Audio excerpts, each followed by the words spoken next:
Hello, good morning mga karampa. Hi, it's me, Be Rampadora.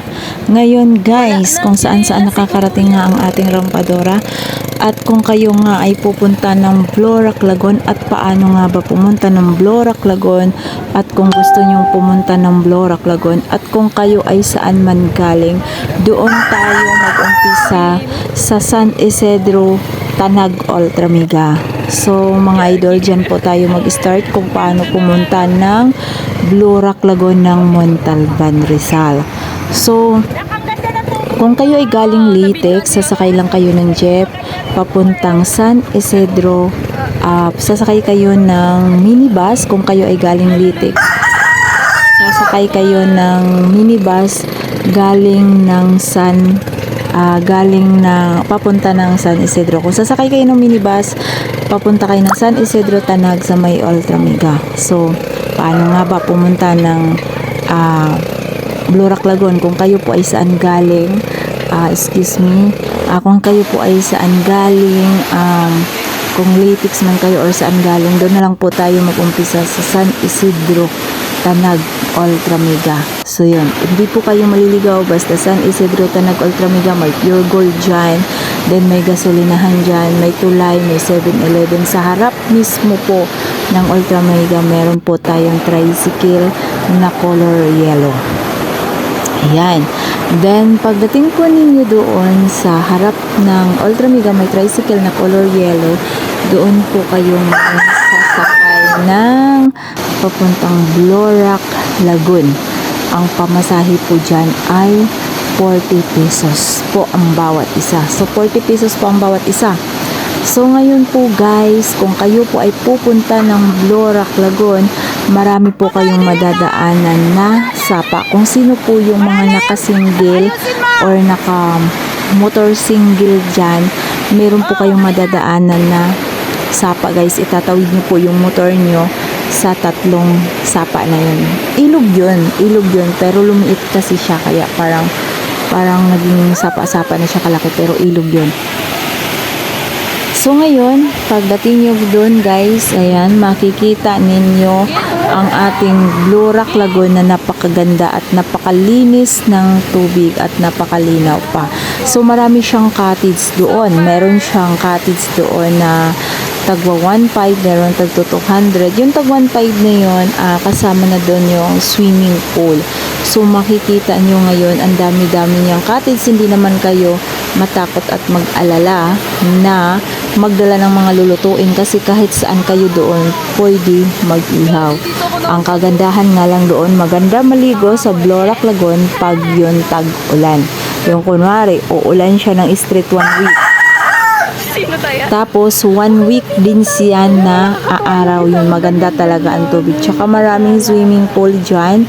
Ay makikita nyo, may unggoy din tayo. So, ngayon mga idol, hindi po kayo mahihirapan na pumunta ng Blorac Lagoon kasi meron po tayong tricycle na color yellow sa harap ng Ultramiga. Then meron din po terminal ng tricycle doon papunta din po ng Ultramiga palabas. At hindi din po kayo mahihirapan. So marami po kayong choice kung saan nyo po gusto na cottage pumunta kasi marami po kayong mapapagpilian. Yun nga lang po, ang ating kalsada papunta ng Blorac Lagoon ay lubak-lubak po talaga at sobrang putik at maalikabok.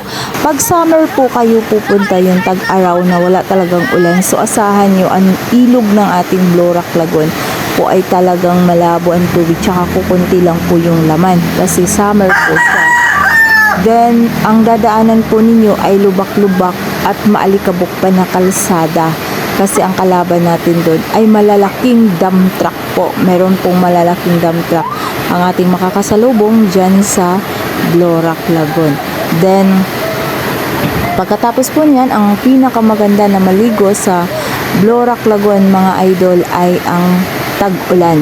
Pagpasok ng tag-ulan mga idol, kunwari straight po ulan siya ng 1 week, then aaraw din siya ng 1 week, yun maganda maligo kasi ang tubig talaga napakalinis at napakaganda. Then pag naligo kayo, lalo't lalo na yung hindi nyo sasabayan yung araw ng mga Holy Week na yan, then bakasyon na yan, ang tubig talaga napakalinaw po. So dinidescribe ko lang po sa inyo kung ano ang sistema ng ating Blorac Lagoon ng Montalban, kasi po lagi po kami nandyan at madalas po talaga kami nandyan. So yan, makikita niyo napaka-fresh po ng area natin at napakaganda po. So marirefresh yung ating mga iniisip. At ayan nga, napakaganda ng ating Blorac Lagoon, makikita niyo sa video.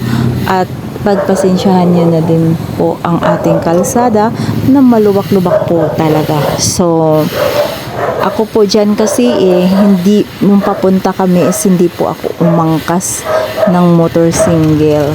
Nag-tricycle po talaga ako. Kasi takot po talaga ako na umangkas dahil nga po sa ating daan.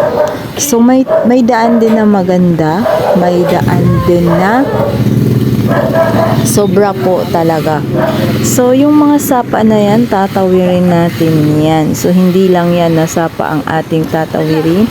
Kung kayo naman ay magdala ng Mio, so kailangan dahan-dahan lang nating dalhin si Mio.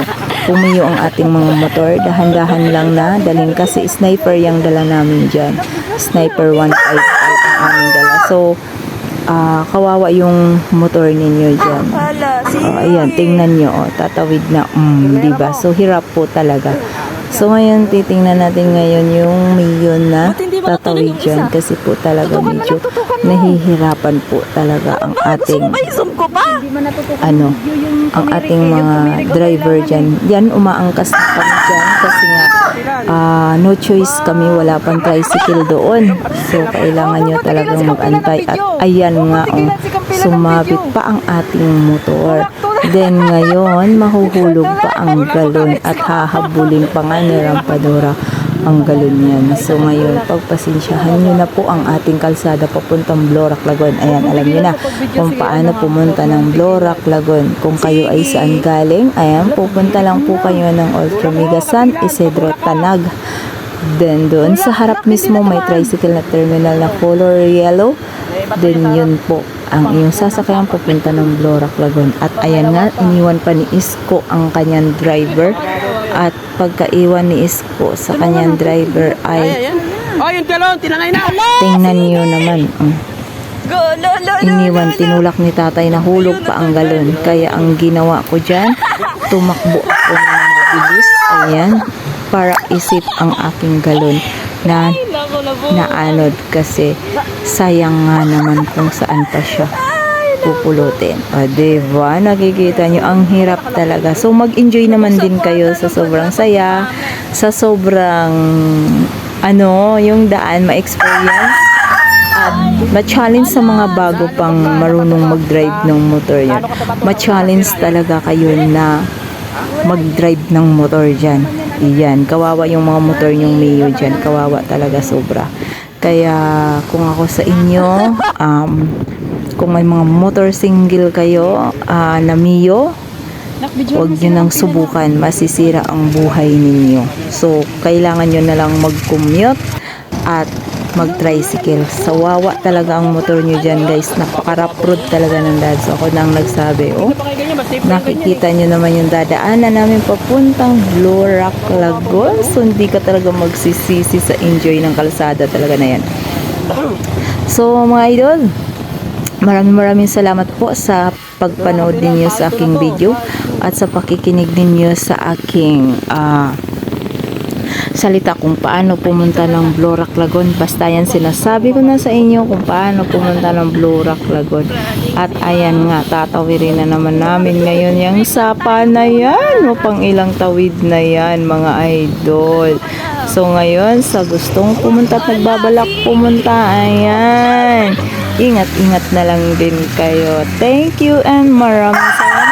Don't forget to subscribe, like, and comment. Thank you. Bye-bye. Nagtamba ni Kamakilan. Wala, maganda yung pagka-training ni Dulapa eh. Dinaan ba naman dito eh. Ay, sorry.